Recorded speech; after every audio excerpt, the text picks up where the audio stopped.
आइए दोस्तों, जी news portal में देखने के लिए सबको राम राम।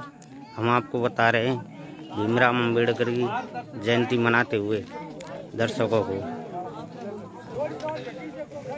हाँ तो बोल रहा आ जाओ तो। हाँ ये आप दो शब्द बोलिए भीमराव जी के बारे में। दो शब्द बोलो। दो शब्द बोलो। किस जगह ये कहाँ पे हो रहा है? ये कार्यक्रम भैरवा समाज अम्बेडकर सर्किल ग्राम कुंजेला में किया जा रहा है।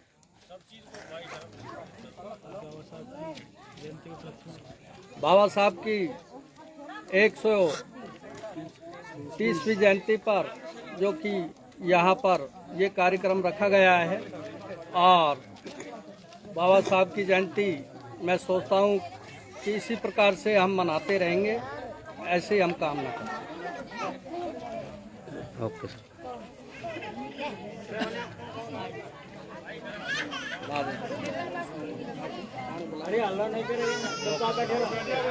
हाँ,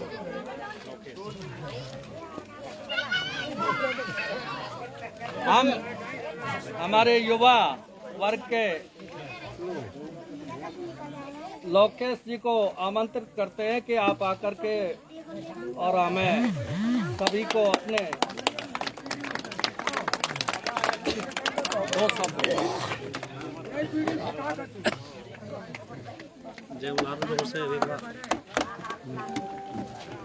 आदरणीय जो भी मेरे बड़े बुजुर्ग हैं, भाई बहन हैं, सब सभी को नमस्कार। और मैं सबसे पहले बाबा साहब की 130वीं जयंती पर सबको हार्दिक नमन करता हूं। और आज हम जो भी इकट्ठे हुए हैं, सबको विदित है कि आज बाबा साहब की 130वीं जयंती मनाई जा रही है। मैं तो सबसे पहले एक ही बात कहना चाहूँगा। सबसे पहले मैं एक कहानी सुनाना चाहता हूँ सबको। एक बार की बात है कि बाबा साहब जी अपने स्कूल से आ रहे थे, तो एक ब्राह्मण जाति की महिला ने कहा था कि तुम कौन हो? उन्होंने कहा था तुम कौन हो? कि भाई मैं एक स्कूल से आ रहा हूँ। उस टाइम बारिश हो रही थी कि मैं एक विद्यार्थी के रूप में आ रहा हूँ। तेज बोल, थोड़ा तेज। तो फिर उन्होंने कहा था साहब, उन्होंने कहा था कि आपका नाम क्या है? उन्होंने कहा था आपका नाम क्या है? कि मेरा नाम भीमराव है। उन्होंने क्या कहा था? मेरा नाम भीमराव है। तो उस टाइम भीमराव का नाम सुनते ही उस महिला ने कहा, अरे नीच, तूने हमारी दीवार गंदी कर दी। अरे नीच, तूने हमारी दीवार गंदी कर दी।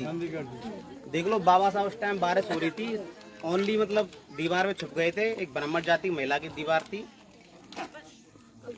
तो आप सोच लो उस टाइम मतलब बाबा साहब का क्या वक्त था। देख लो, जब बारिश हो रही थी तो वो दीवार में छुप गए थे। तो छुपने से दीवार गंदी हो गई थी उनकी। इस बात से हम अंदाजा लगा सकते हो कि इस टाइम का टाइम क्या रहा होगा। फिर भी बाबा साहब ने निरंतर संघर्ष करते हुए जो भी सफलता पाई, उसका यशोगान आज भी हमारे पूरे भारतवर्ष में किया जाता है। मैं तो एक ही बात कहना चाहता हूँ, देखो कि टैलेंट कभी भी छुपता नहीं है। टैलेंट कभी भी छुपता नहीं है। बाबा साहब के जो पिता थे वो एक सूबेदार थे। उस टाइम के जमाने में एससी को देखते हुए सूबेदार इतनी अच्छी पोस्ट तो नहीं होती थी, लेकिन बाबा साहब को जो वो विदेश में पढ़ने गए, अब सो तो बाबा साहब मतलब उनकी आर्थिक कंडीशन इतनी अच्छी नहीं थी, फिर भी विदेश में पढ़ने क्यों गए? कॉमन सेंस की सोचने की बात है कि बाबा साहब विदेश में पढ़ने क्यों गए थे। तो उस टाइम आप जानते हो कि भारत की जितनी भी राज्य व्यवस्था है, सब में शासन किसका था? मनुवादी ब्राह्मण था। ब्राह्मणवादियों का शासन था उस टाइम। सबको पता था कि यार ये बंदा बहुत आगे जाने वाला है, तो उसकी किसी भी व्यक्ति ने सहायता नहीं की थी उस टाइम विदेश में पढ़ने के लिए।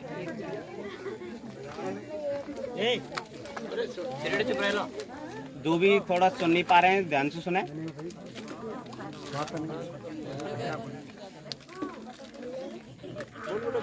तो उस टाइम उनकी किसी व्यक्ति ने सहायता नहीं की थी। तो उस टाइम एक शासनकाल चलता था गायकवाड़ परिवार का। किसका? गायकवाड़ परिवार का।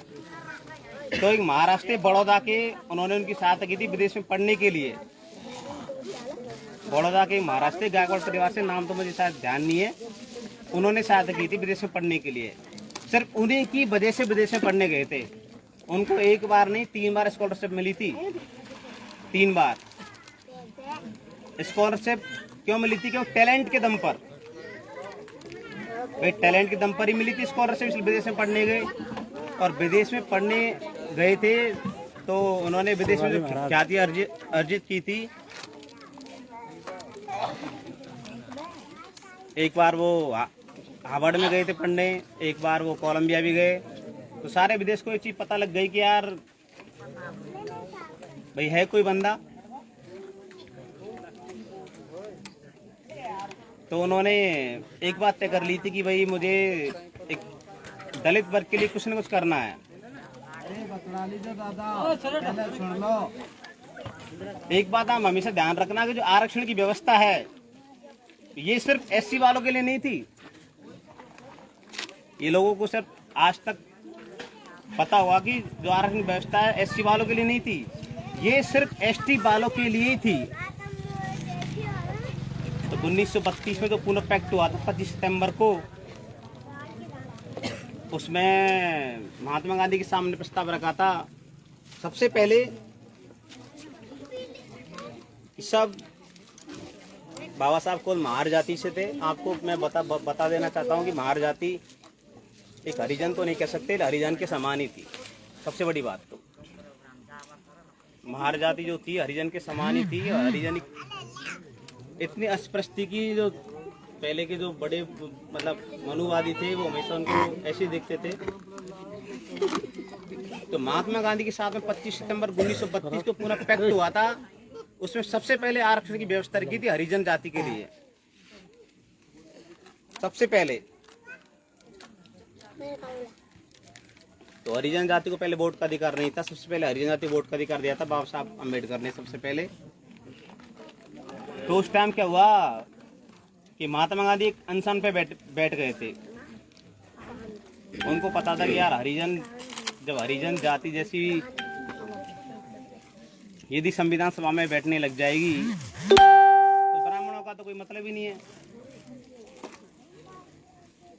उस टाइम एक महात्मा गांधी जी ने चाल चली थी, वो अनशन पे बैठ गए और अपने आप में वो एक तरीके से बीमारी सी कंडीशन